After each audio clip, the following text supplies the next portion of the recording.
Oh, es precioso. Oh. Increíble. Es muy posiblemente el último de su especie. Oh, mira, tiene tu edad. Vaya.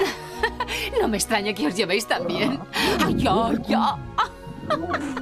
Y tiene dientes retráctiles.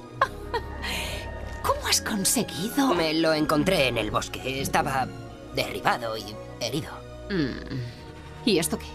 ¿Drago o sus tramperos también han hecho esto? Ah, ya. Pues lo más curioso es que yo fui en realidad el que lo derribó. Pero no pasa nada.